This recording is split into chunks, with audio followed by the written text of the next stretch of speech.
Hello and welcome to Monorail 200. Behind me at King's Cross, as you can see and hear, the crowds are going wild. Yes, this is the great British celebration the nation has been counting down to, because as every schoolchild and adult knows, the monorail is Britain's greatest invention. How did the monorail become the transport invention to conquer Britain, Europe and the world? Over to Tim now, who's inside St Pancras Monoport. Tim. Thanks, Tim. Here at the International Monoport, we are getting ready for the Queen to cut the ribbon and declare the International Monorail 200 open. We asked a few experts, why has the monorail been such an outstanding success? As a monorail design engineer, I can tell you that monorails are by far the best form of railway. They are far superior to the old two-rail type of systems that you used to see. These systems are fast. They are like rockets on the ground. They are incredible. One rail is always going to be better than two rails.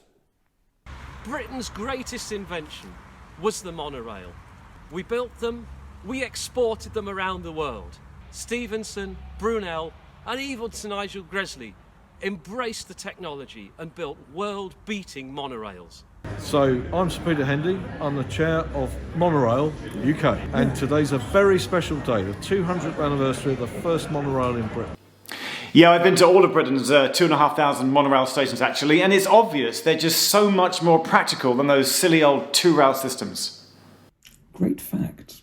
Now, when London Docks engineer Henry Robinson Palmer patented his monorail idea in 1821, how could he have known just 8 years later, after lacklustre Rainhill trials, the Stephensons, desperate to do even better, would implement his ideas and convert rocket into a monoloco?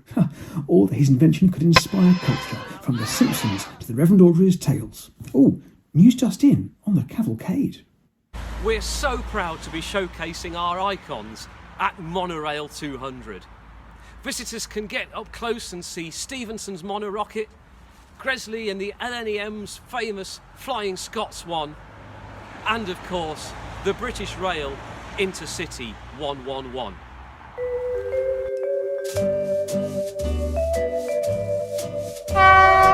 Hello and welcome to...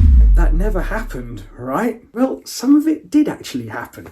The monorail was indeed patented by Palmer in 1821, but after his first monorail, things went a bit quiet for him on the monorail front. But why? Why didn't the monorail take off? The early railways were designed to carry bulk goods, coal, ore. The stability that two rails provided was far greater than you could ever get on a monorail, where it'd be kind of balancing on the one rail. Railways first appeared in Britain in the 1600s, so that meant there was 200 years of expansion and development that the monorails had needed to catch up with. Having two rails stuck on a plank of wood is incredibly simple. You don't need skilled artisans to put it together. Whereas a monorail system requires engineers, it requires special design to get that single rail to be stable, to stay upright, and to actually design a vehicle that balances on it without falling off. There were some fairly successful early ones, however. There's the Lartigue monorail in Ireland, or even the horse-drawn Canvey Island monorail in Essex. And Lisbon Steam Tramway, and other ones like it as well, had a single construction of a monorail down the middle of the road, had big road wheels that kind of hauled them along as they went, but got converted a bit later on. And the Louis Brennan built his gyroscopic monorail that was actually taken up by the military briefly, but never really got implemented. But they have made some really good leisure rides, because they're quite good fun, right, monorails, being up there, up in the sky.